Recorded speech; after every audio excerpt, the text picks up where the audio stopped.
जय हिंद दोस्तों।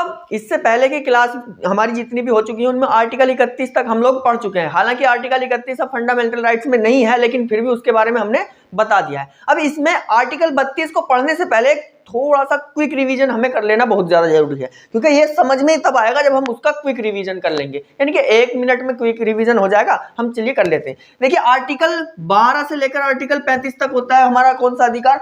मौलिक अधिकार। इसमें आर्टिकल 12 में हम लोगों ने पढ़ा था परिभाषा के बारे में, यानी कि मौलिक अधिकारों की परिभाषा।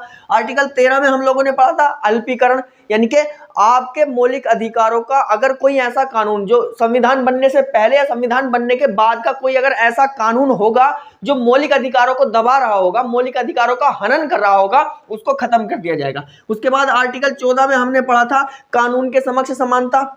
आर्टिकल 15 में कहा था कि 5 आधार पर किसी से कोई भेदभाव नहीं किया जा सकता: धर्म, जाति, लिंग, ठीक है, जन्म स्थान और वंश के आधार पर किसी से कोई भेदभाव नहीं किया जा सकता। उसके बाद 16 में हम लोगों ने पढ़ा था कि सरकारी पदों में, सरकारी नौकरियां जो निकलती उनमें समानता। उसके बाद 17 में हम लोगों ने पढ़ा था अस्पृश्यता, यानी कि छुआछूत का अंत। 18 में हम लोगों ने पढ़ लिया था अपना उपाधियों का अंत। उसके बाद 19 में अभिव्यक्ति की स्वतंत्रता पढ़ा था। 19 में अभिव्यक्ति की स्वतंत्रता आपने पढ़ा ना, आपको बोलने का अधिकार, बोल सकते हो आप, ठीक है, लेकिन मोरल नहीं। आपको चलने फिरने का अधिकार, कहीं भी घूमने फिरने का अधिकार, पूरे देश में कहीं भी घूम सकते हो, कहीं भी निवास करने का अधिकार, संघ बनाने का अधिकार, बिना हथियार इकट्ठा होने का अधिकार, सब अधिकार कौन दे रहा है? आर्टिकल 19, जिसको बैकबोन ऑफ कॉन्स्टिट्यूशन यानी कि संविधान का रीढ़ बोला जाता है। उसके बाद आर्टिकल 20 में हमने पढ़ा था दोष सिद्धि के संबंध में संरक्षण, ठीक है।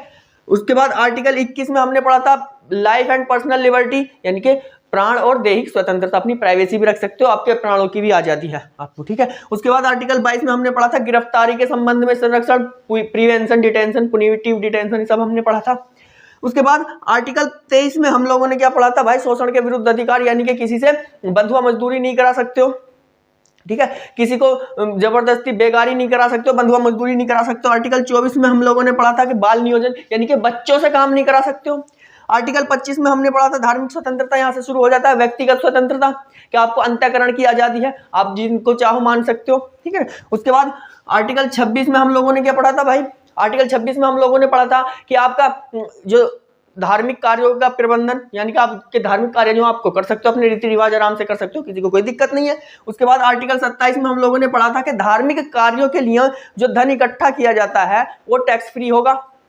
उसके बाद आर्टिकल 28 में क्या हम लोगों ने पढ़ा था कि जो धार्मिक, यानी कि जो सरकारी संस्थान होते हैं उनमें धार्मिक शिक्षा नहीं दी जाएगी। उसके बाद आर्टिकल 29 में हम लोगों ने पढ़ा था अल्पसंख्यकों के हितों की रक्षा, ठीक है।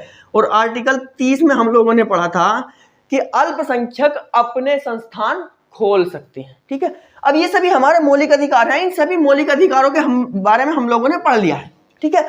अब बात यहां पर आती है कि सर आपने भी बताया, संविधान भी कह रहा है कि मौलिक अधिकारों का जो रक्षक है सुप्रीम कोर्ट है, लेकिन सुप्रीम कोर्ट जाने के लिए भी तो हमें कोई ना कोई आर्टिकल चाहिए। सुप्रीम कोर्ट हम क्या लेकर के जाएंगे, क्या सबूत लेकर के जाएंगे, या किस आधार पर हम सुप्रीम कोर्ट जाएंगे? तब जाकर के आर्टिकल 32 आपको कहता है कि आओ हमारे पास, ठीक है। हम आपको गारंटी देते हैं कि आपके मौलिक अधिकारों का अगर कोई हनन कर रहा है तो हमारे द्वारा, यानी कि आर्टिकल 32 के द्वारा आप जा सकते हो सुप्रीम कोर्ट, ठीक है, या हाई कोर्ट, दोनों में से जो आपको पहले पड़ता हो वहां आप जा सकते हो और अपनी कंप्लेंट लिखवा सकते हो, ठीक है। अब आर्टिकल 32 के बारे में हम लोगों को पढ़ना है, क्योंकि ये जानना जरूरी था, इसके बारे में हम लोगों ने पढ़ लिया है। जिन्होंने हमारी ये आर्टिकल नहीं पढ़े हैं अभी तक, हमारे चैनल पर पूरी वीडियो इसकी पढ़ी हुई है, जाकर के इसको देख लीजिए, ठीक है ना। चलिए, अब बात करनी है हमें आर्टिकल 32 की। किसकी करनी है भाई बात? आर्टिकल 32 की। अब देखिए, आर्टिकल 32 के बारे में बात करते हैं हम लोग। आर्टिकल 32 के बारे में क्या बात करेंगे पहले, क्योंकि भाई आर्टिकल 32 ही हमारे मौलिक अधिकारों को मौलिक अधिकार बनाता है, इसलिए इसको बोला जाता है मूल अधिकारों को मूल अधिकार बनाने वाला अनुच्छेद। कौन सा? जो मौलिक अधिकार होते हैं, हमारे मौलिक अधिकार कब हैं? जब हमें मिल रहे हैं। और दिलवा कौन रहा है? आर्टिकल 32 इसी का डर है कि कोई भी हमसे हमारा मौलिक अधिकार नहीं छीन सकता। क्यों? क्योंकि अगर कोई हमसे हमारा मौलिक अधिकार छीनेगा तो हम इसका प्रयोग करेंगे और सुप्रीम कोर्ट चले जाएंगे और सुप्रीम कोर्ट हमको न्याय दिलाएगा, ठीक है। तो नौकरी भी खा जाएंगे दूसरी। इसी में पढ़ेंगे आप लोग आज जो आपका होता है ना हॉबियस कर्पस, यानी कि अगर दरोगा जी आपका कोई काम नहीं कर रहे तो उनके खिलाफ हॉबियस कर्पस ला सकते हो। मैंडेमस, को वारंटो, इसी में पढ़ेंगे, अधिकार परीक्षा सब इसी में पढ़ेंगे, ठीक है ना। चलिए आर्टिकल 32, अभी पहले बोला जाता है कि आर्टिकल 32 को और क्या क्या बोल, दूसरे नाम और क्या क्या हो सकते हैं, इसको बोला जाता है संविधान की आत्मा। क्या संविधान की आत्मा क्यों बोला जाता है? क्योंकि भाई जितने भी हमें अधिकार मिल रहे हैं सबको दिलवाने का काम कौन कर रहा है? आर्टिकल 32। आर्टिकल 32 जब इन सभी अधिकारों को दिलाने का काम कर रहा है तो इसी को बोला जाएगा संविधान की आत्मा। साथ ही साथ इसको संविधान का हृदय यानी कि हार्ट ऑफ कॉन्स्टिट्यूशन कौन सा है? आर्टिकल 32। सोल ऑफ कॉन्स्टिट्यूशन कौन है? आर्टिकल 32, ठीक है ना। बैकबोन ऑफ कॉन्स्टिट्यूशन तो आर्टिकल 19 से आपने पढ़ लिया होगा। उसके बाद संरक्षक यानी कि संविधान का संरक्षक कौन है? आर्टिकल 32। प्रतिभूति यानी कि गारंटर कौन है? गारंटर भी कौन है? गारंटी देता है कि हम दिलाएंगे आपको, पूरी गारंटी देता कि हम आपको दिलाएंगे, आपका अधिकार दिलाएंगे। कौन सा? आर्टिकल 32। ये आपका जो लास्ट मौलिक अधिकार है, संवैधानिक उपचारों का अधिकार, इसको हम आज पढ़ने वाले हैं, ठीक है। क्लियर है? ये हो गया आपका क्विक रिवीजन इसमें। अब आर्टिकल 32 के द्वारा 5 तरह की हम लोग रिट निकाल सकते हैं। कितने टाइप के? 5 टाइप के रिट निकाल सकते हैं। 5 टाइप के रिट ला सकते हैं।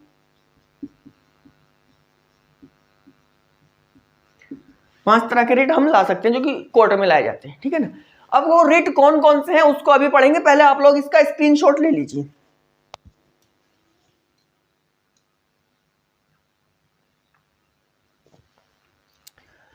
चलिए हो गया।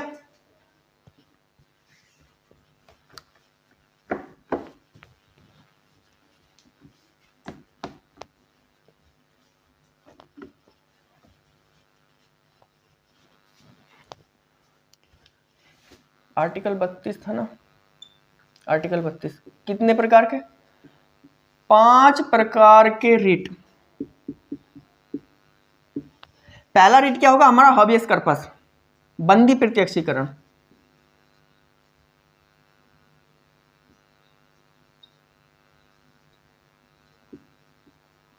हॉबियस कर्पस, बंदी प्रत्यक्षीकरण। हॉबियस कर्पस क्या होता है यानी कि बंदी प्रत्यक्षीकरण क्या होता है? अब इसके बारे में हमको समझना है। कैसे? अब इसको समझने के लिए थोड़ा सा हमें पीछे जाना पड़ेगा। जब हम लोग पढ़ रहे थे आर्टिकल 22, तो आर्टिकल 22 में हम लोगों ने 2 चीज पढ़ी, एक पढ़ा प्रिवेंशन डिटेंशन, एक पढ़ा पुनिटिव डिटेंशन। प्रिवेंशन डिटेंशन हमने पढ़ा था दंडात्मक निरोध, और पुनिटिव डिटेंशन हमने पढ़ा था निवारक निरोध। हमने पढ़ा था जब दंडात्मक निरोध जब हम लोग पढ़ रहे थे तो उसमें कहा गया था कि कैदी को, जो मतलब अपराधी होता, अपराधी को आने जाने के समय को छोड़कर 24 घंटे के अंदर अंदर न्यायालय के समक्ष पेश किया जाता है। अब आपने देखा होगा कई बार कि आपके घर से किसी को उठा करके ले जाया जाता है और बता करके भी जाया जाता है कि किस जुर्म में इसको उठा करके ले जा रहा है, कि भाई लड़की छेड़ दी इसने, कि लड़की को भगा करके लेके चला गया, ठीक है। जब भागते हैं ना लड़का लड़की, जब भाग जाते हैं ना, तो जब उनको पकड़ के लाया जाता है तो लड़की की तो पिटाई घर पे होती है और बहुत अच्छी से पिटाई होती है, लेकिन लड़के को जो पीटा जाता है वो थाने में पीटा जाता है। और वो क्या पीटा जाता है, जो पिटने वाला होगा वही बताता होगा। हम तो नहीं पिटे भाई अभी, ठीक है, हम नहीं पिटे अभी, ठीक है ना। तो जो पिटता होगा वही बताता होगा, लेकिन बताते हैं कि भाई मस्त ठोकती है पुलिस, बहुत अच्छे से ठोकती है।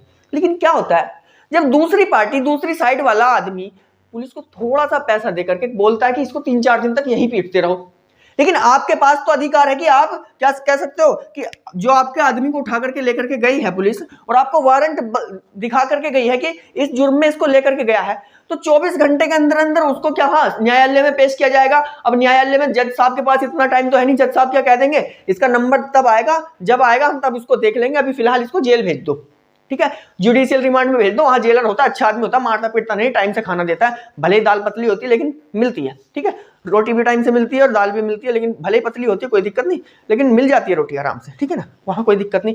पिटे हुए तो थाने में, ठीक है, बाद में रिमांड पर लाती है पुलिस तो 15 दिन तक ठोक सकती है अच्छे से, ठीक है ना, वो बाद में देखेंगे।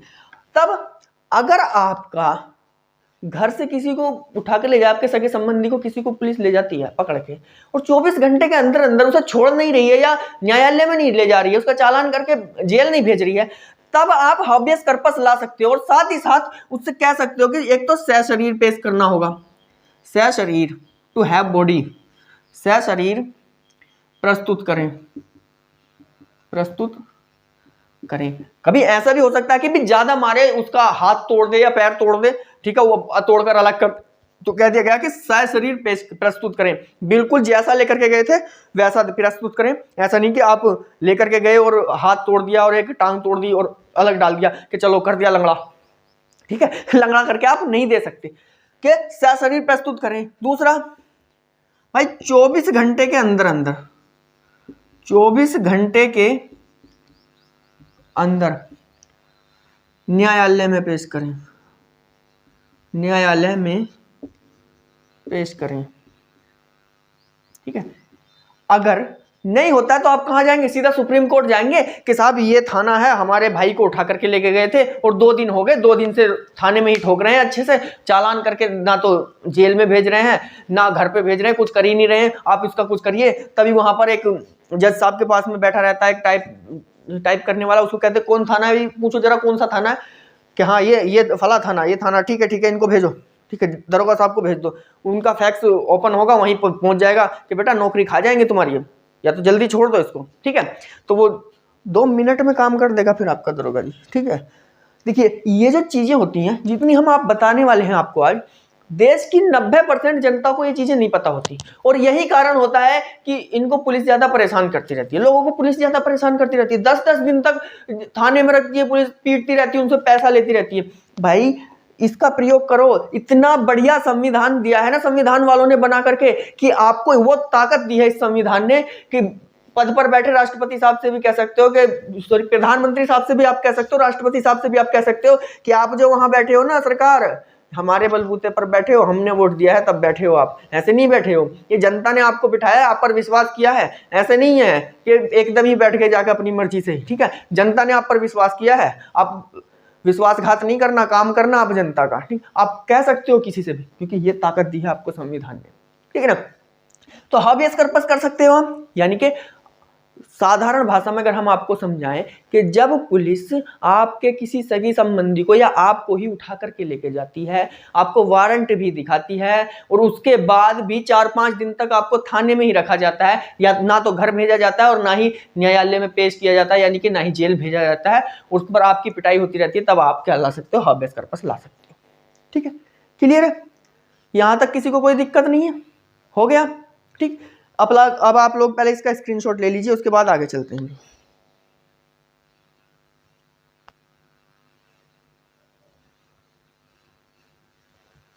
चलिए, हो गया।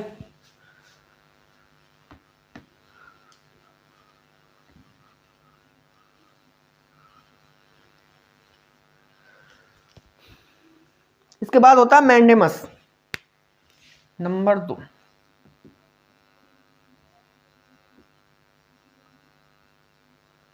मैंडेमस परमादेश,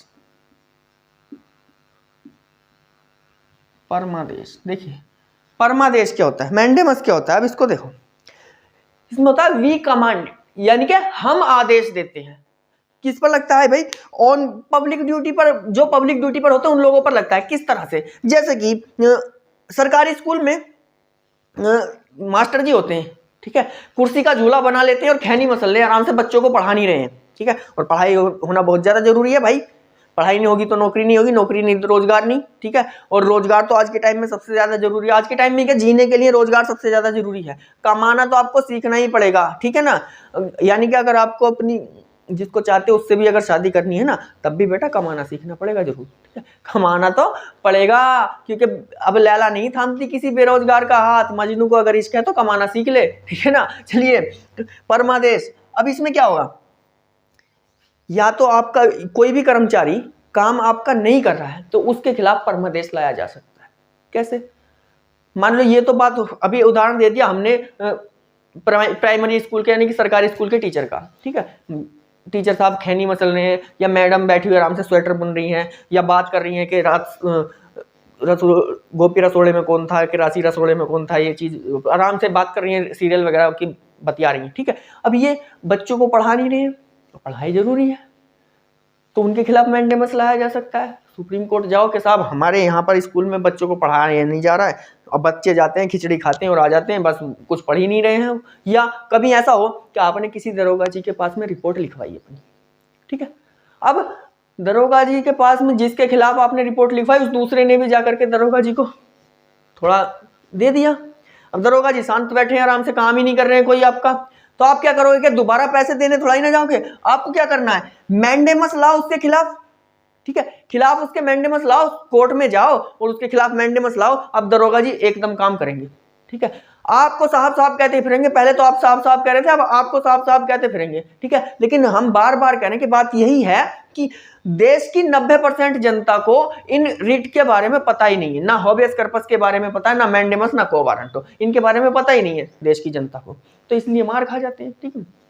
तो हम क्या कहते हैं कि भाई परमादेश, हम आदेश देते हैं, हम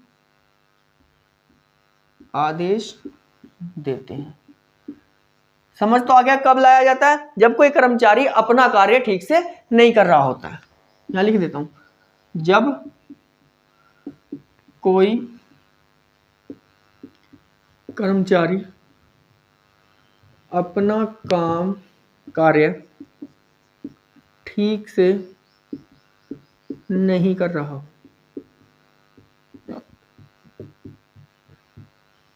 ठीक है, अपना काम नहीं कर रहा हो जब कोई कर्मचारी, तो उसके खिलाफ आप ला सकते हो, चाहे दरोगा जी हो, चाहे मास्टर साहब हो, कोई भी हो, चाहे हमारे खिलाफ ला सकते हो कि सर रोज क्लास नहीं डाल रहे हो आप, बीच में छुट्टी कर देते हो, फिर हम तो बच जाएंगे, कह देंगे भाई थोड़ा इशू हो जाता है हमारे साथ में, ठीक है ना।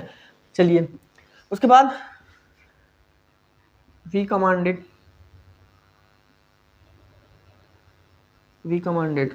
यानी कि हम आदेश देते हैं, और ये ऐसे पर्सन पर लाया जाता है जो पब्लिक ड्यूटी हो, ठीक है, जो पब्लिक ड्यूटी में हो,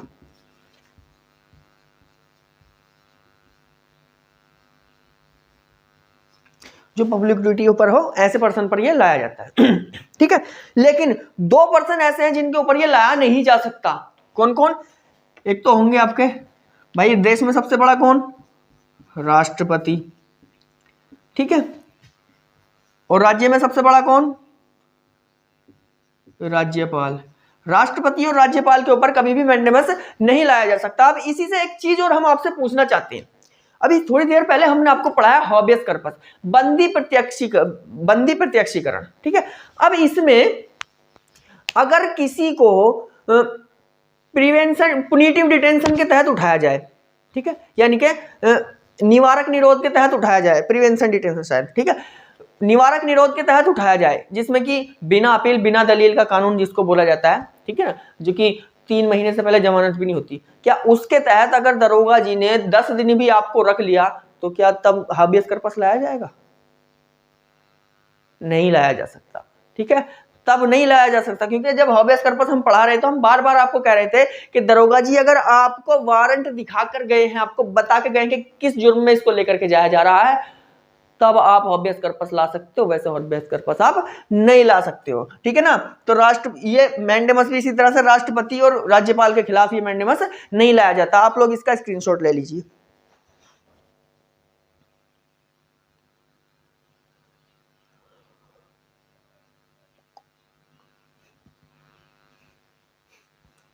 चलिए हो गया।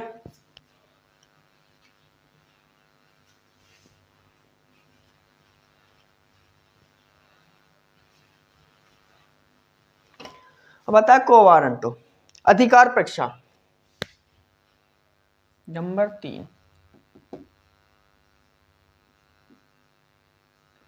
को वारंटो अधिकार परीक्षा,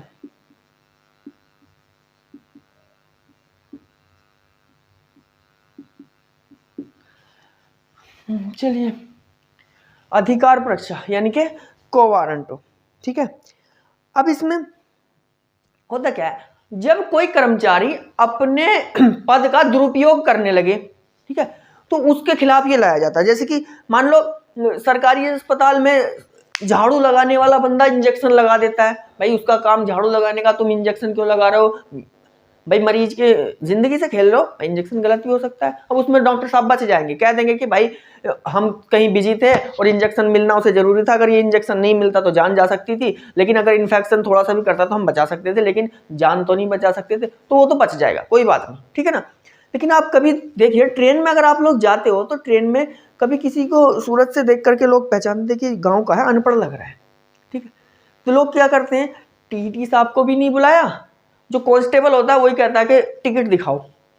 अब कांस्टेबल का काम, जो आरपीएफ में है लगा हुआ कांस्टेबल, उसका काम टिकट देखने का तो नहीं है, उसका काम क्या है, केवल सिक्योरिटी चेक कर सकता है। कोई चाकू रिवॉल्वर वगैरह तो लेकर के नहीं जा रहा, कोई गैर कानूनी इलीगल चीज तो कोई लेकर के नहीं जा रहा है, ये चीज चेक करने का काम है, लेकिन वो चेक कर रहा है टिकट, तो उसके खिलाफ आपको वारंट तो लिया। वो क्या चाहता है, वो क्यों करता है कि भाई इसके खिलाफ पास में टिकट नहीं होगा, थोड़ी सी कमियां बता करके इससे थोड़े पैसे ऐंठ दूंगा, 400-500 रुपए ऐंठ दूंगा इसको, ठीक है, 400-500 रुपए ऐड करके अपना काम हो जाएगा, बात खत्म, क्योंकि ये तो पढ़ा लिखा है नहीं। लेकिन अगर किसी को हुआ ज्ञान कि को वारंटो इसके खिलाफ लाया जा सकता है क्योंकि ये अपने पद का दुरुपयोग कर रहा है, ये मिसयूज कर रहा है अपने पद का, तब जाकर के उसके खिलाफ को वारंटो लाया जा सकता है, ठीक है ना। लिख देता हूं, जब कोई कर्मचारी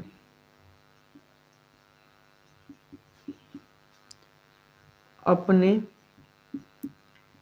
पद का दुरुपयोग करे,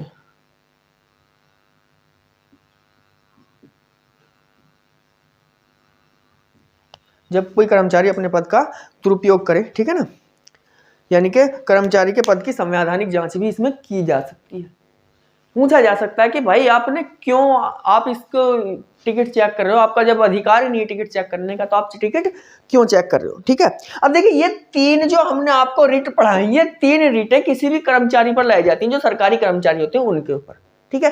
लेकिन आगे की जो बचे हुए 2 रिट हैं, वो 2 रिट लाया जाता है जो हायर कोर्ट होता है अपने लोअर कोर्ट पर लाता है। जैसे कि गांव में झगड़ा चलता है ना, किसी चीज का, मान लो जमीन का झगड़ा चलता है, तो एक को जमीन छोटा कोर्ट दे देता है तो दूसरा स्टे लेकर के आता है। स्टे ऑर्डर भी इसी में हम लोग पढ़ाने वाले हैं, पहले आप लोग इसका स्क्रीनशॉट ले लीजिए।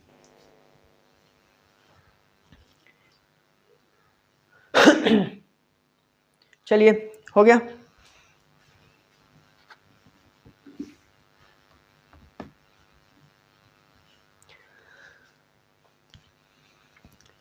प्रतिषेध नंबर 4 क्या है, प्रतिषेध,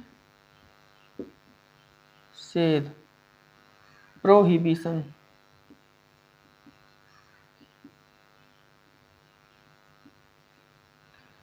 प्रतिषेध, प्रोहिबिशन, ठीक है।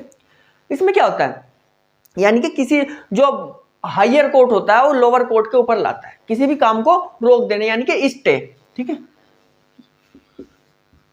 स्टे, रोक देना, स्टे लेकर के आते हैं ना, रोक देना। किस तरह से, मान लो गांव में किसी 2 भाइयों का ही झगड़ा चलता है जमीन का, कि नहीं ये जमीन तेरी नहीं मेरी है, मेरी नहीं तेरी है, इस तरीके से किसी का झगड़ा चलता है। अब दोनों का मुकदमा चला गया, अब दोनों क्या करेंगे, भाई गांव के रहने वाले हैं तो हमारा ये डिस्ट्रिक्ट कोर्ट है, इसी में मुकदमा चलता रहेगा, ठीक है। अब इसमें जो ये 2 भाइयों का मुकदमा चल रहा है, ठीक है, इन 2 भाइयों का जो मुकदमा चल रहा है, अब इनमें से मान लो ये वाले इस मुकदमे को जीत गए, ठीक है। इस डिस्ट्रिक्ट कोर्ट ने बोल दिया कि आप अपनी इस जमीन को, ये जमीन आपकी है, आप जाकर के इसमें अपना बीज बो सकते हो, अपनी फसल बो सकते हो, ठीक है। अब ये क्या करेगा, ऐसा थोड़ा ही ना कि इसके पास कुछ ही नहीं रहा, तो ये क्या करेगा, सीधा कहाँ जाएगा, हाई कोर्ट चला जाएगा, सीधा कहाँ पहुंच जाएगा, इलाहाबाद हाई कोर्ट पहुंच जाएगा। हाई कोर्ट जाकर के हाई कोर्ट से कहेगा, हाई कोर्ट में बोलेगा कि साहब मेरे साथ नाइंसाफी की है कोर्ट ने, आप कुछ कीजिए। तो हाई कोर्ट क्या बोलेगा इसको, कि जो आपने अभी फैसला दिया है आप उसको क्या कर दो, स्टे कर दो, यानी कि रोक दो, उसे अभी वहीं का वहीं रोक दो। तब इनको भी ये कोर्ट सीधा बोल देगा कि आप अभी जमीन अपनी नहीं जोतेंगे, जाकर के इसमें फसल अभी आप नहीं बोएंगे, अभी ये जमीन ऐसे ही रहेगी जब तक हाई कोर्ट से पूरा फैसला नहीं आ जाता, ठीक है। तो उसको कहते हैं रोक देना। यानी कि कहने का मतलब यह है कि जो हायर कोर्ट होता है, जो बड़ा कोर्ट होता है, अपने से छोटे कोर्ट के ऊपर क्या लगाता है, स्टे लगा देता है, यानी कि उसके काम को रोक देता है, ठीक है। इसी को कहते हैं स्टे लेना, ठीक है। यानी कि हाई कोर्ट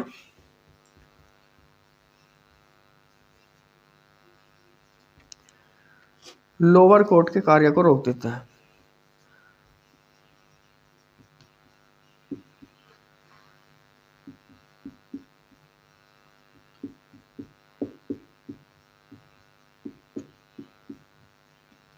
ठीक है, इसका स्क्रीनशॉट आप लोग ले लीजिए, कई बार इससे क्वेश्चन बन जाते हैं।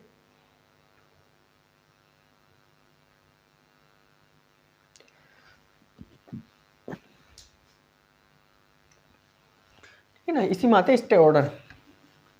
स्टे ऑर्डर यानी कि रोक देना। कई बार गांव में जो राशन डीलर होते हैं, राशन डीलर का भी यही झगड़ा रहता है। एक राशन डीलर के खिलाफ कोई मुकदमा लिखवा देता है कि साहब ये टाइम से किसी को राशन नहीं दे रहा है, लोगों को भगा देता है, गरीब लोगों के थैले फेंक देता है, ये करता है वो करता है, और ये किसी को कुछ देता नहीं है। पहले मिट्टी का तेल आता था, अब वो भी नहीं आता है, ठीक, कि सबको खा जाता है साहब, इसके खिलाफ मुकदमा करना। ठीक है, तो वो क्या करता है, डिस्ट्रिक्ट कोर्ट ने तो बोल दिया कि भाई तू अब राशन नहीं बांटेगा, तो जो पुराना डीलर होता है सीधा पहुंच जाता है हाई कोर्ट, वहां से स्टे ऑर्डर ले आता है। ये ऐसा करता है, यानी कि कुल मिलाकर के जो छोटा कोर्ट होता है निचले कोर्ट के काम को अगर बड़ा कोर्ट रोक दे तो उसको कहते हैं स्टे ऑर्डर ले आना। ठीक है, चलिए उसके बाद लास्ट बचता है हमारा उत्प्रेषण क्राइटेरियर। उत्प्रेषण पांचवा, उत्प्रेषण। ठीक है, उत्प्रेषण, ठीक है ना, सर्टेरियर। इसमें क्या होता है कि पूर्णतः सूचित करना होता है। कब क्या करना है, सर्टेरियर कहता है, सर्टिफाइड यानी कि सर्टेरियर, ठीक है, सर्टिफाइड यानी कि पूर्णतः सूचित करना। पूर्णतः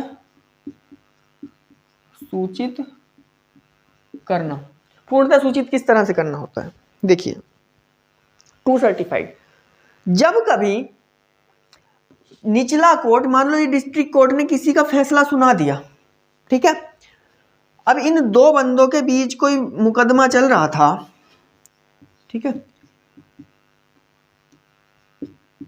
इन दो बंदों के बीच कोई मुकदमा चल रहा था, ठीक है, अब इसके पक्ष में फैसला सुना दिया गया, अब ये क्या करेगा, सीधा जाएगा हाई कोर्ट। कहां जाएगा, हाई कोर्ट जाएगा कि साहब, और कौन क्या लेकर के आएगा, उत्प्रेषण यानी कि सर्टेरियर नाम की रिट लेकर के आएगा, रिट डालेगा। अब हाई कोर्ट क्या बोलेगा इसको, डिस्ट्रिक्ट कोर्ट को, कि आपने जो फैसला किया है उसको पूर्णतः सूचित करो, पूरा सर्टिफाइड करके दो, इसीलिए कहते हैं टू सर्टिफाइड, यानी कि टू सर्टिफाइड, आप उसको पूरा सर्टिफाइड करके दो कि हाँ आपने फैसला सही सुनाया है कि गलत सुनाया है। अगर सही सुनाया है तो ठीक है, नहीं गलत सुनाया है तो इसको वापस लेना पड़ेगा, इस तरह से। तो यानी कि कुल मिलाकर कहने का मतलब यह है कि डिस्ट्रिक्ट कोर्ट अगर किसी मुकदमे का फैसला सुना देता है और दूसरा जो पक्ष होता है वो हाई कोर्ट चला जाता है प्रतिषेध लेकर के, यानी कि सर्टेरियर नाम की रिट निकलवा लेता है, तब जाकर के हाई कोर्ट अपने निचले कोर्ट पर क्या लगाता है, ऑर्डर लगाता है कि भाई आप इसको पूर्णतः सर्टिफाइड कीजिए कि जिस तरह से आपने फैसला सुनाया है कि आप बिल्कुल सही है या गलत है, पूरा हमको सूचित करिए। ठीक है, कौन कौन इसमें गवाह थे, किस तरह से उन्होंने गवाही दी, पूरा हमको उसका ब्यौरा आप दीजिए। यानी जरूरी नहीं है कि भाई हाई कोर्ट डिस्ट्रिक्ट कोर्ट के ऊपर लगाए, सुप्रीम कोर्ट हाई कोर्ट के ऊपर लगा देता है। ठीक है, और सुप्रीम कोर्ट से तो बड़ा कोई कोर्ट है ही नहीं। ठीक है, भारत में सुप्रीम कोर्ट से बड़ा तो कोई कोर्ट है ही नहीं। सुप्रीम कोर्ट हाई कोर्ट के ऊपर लगाएगा, हाई कोर्ट डिस्ट्रिक्ट कोर्ट के ऊपर लगाया, और डिस्ट्रिक्ट कोर्ट से नीचे कोई है ही नहीं। ठीक है ना, वैसे ही होता है स्टे ऑर्डर वाला। ठीक है, यानी कि बड़ा वाला कोर्ट अपने से छोटे वाले कोर्ट के ऊपर रोक लगा सकता है। ठीक है ना, अब इसमें बात एक ही आ जाती है कि भाई कोर्ट ने बोल दिया कि किस चीज में, भाई क्षेत्राधिकार भी है उसको, कि पूरा क्षेत्र में जाकर के छानबीन कीजिए, कहेगा क्षेत्राधिकार है, क्षेत्राधिकार के क्षेत्र में जाकर के पूरे अच्छे से छानबीन कीजिए, एकदम फैसला मत सुनाइए आप लोग। फिर दूसरा कि अनुचित न्याय नहीं दे सकते आप, और ना ही अप्रकृति कर सकते हो किसी चीज को, जो नेचुरल है नेचुरल रहेगा। ठीक है ना, अब इसमें बात यह आ जाती है कई बार कि सर सुप्रीम कोर्ट से हम जब इन रिट को निकालने के लिए जाएंगे तो जो बंदा नीचे तमिलनाडु में रह रहा है, बिल्कुल नीचे है, ठीक है, मान लो तिरुवनंतपुरम में बिल्कुल नीचे ही जा करके है, तो वो यहाँ दिल्ली इतने टाइम में दिल्ली आएगा, इतने टाइम में तो पुलिस उसका जो बंदी बना रखा होगा उसका भाई उसे अच्छे से पीट लेगी, बहुत बढ़िया से मार लेगी। 2-3 दिन तो उसे दिल्ली आने में लग जाएंगे, 2 दिन, और फिर 2 दिन दिल्ली आने में लग जाएंगे, 2-3 दिन वहां पर जाने में लग जाएंगे, इतने में तो उसका काम हो जाएगा। तब कह दिया गया कि अगर सुप्रीम कोर्ट आपको दूर पड़ता है तो आपके पास में अगर कोई हाई कोर्ट हो तो आप वहां भी जा सकते हो। कुल काम यही होगा, कुल मिलाकर के कहने का मतलब यह है कि सुप्रीम कोर्ट और हाई कोर्ट दोनों में से जो आपको नजदीक लगे, यानी कि जो आपको पास में लगे, वहां से जाकर के इन पांचों प्रकार की रिट को आप निकाल सकते हैं और आप इंसाफ मांग सकते हैं। और कई बार बोला जाता है कि कब हाई कोर्ट सुप्रीम कोर्ट से बड़ा होता है, तो रिट निकालने की स्थिति में हाई कोर्ट सुप्रीम कोर्ट से बड़ा हो जाता है।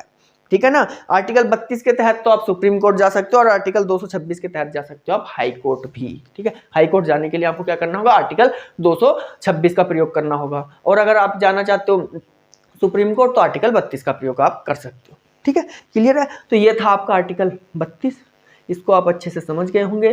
5 प्रकार के रिट निकाले जा सकते हैं। कई बार क्वेश्चन आता है कि आर्टिकल 32 के तहत कितने प्रकार के रिट निकाले जा सकते हैं। कुल 5 प्रकार के रिट निकाले जा सकते हैं, जिसमें हाबियस कर्पस हमने आपको पढ़ा दिया है। ठीक है, उसके बाद मैंडेमस आपको पढ़ा दिया है, को वारंटो आपको पढ़ा दिया है, प्रतिषेध यानी कि प्रोहिबिशन आपको पढ़ा दिया और सर्टेरियर आपको पढ़ा दिया है। ठीक है ना। अब आप इसको अच्छे से पढ़ लीजिए, अपना कॉपी पेन लेकर के बैठा करें, और इससे पहले की क्लासेस जिसने नहीं देखी हैं जाकर के हमारे चैनल पर देख लीजिए, और साथ ही साथ इसको अपने दोस्तों में शेयर करते रहिए। सब्सक्राइब इस चैनल को कर लें और लाइक भी करें। कहाँ आपको चीज़ समझ नहीं आई वहाँ पर आप कमेंट करके बता सकते हैं, हम अच्छे से अगली क्लास में समझाने की उसको कोशिश करेंगे। ठीक है, थैंक यू क्लास।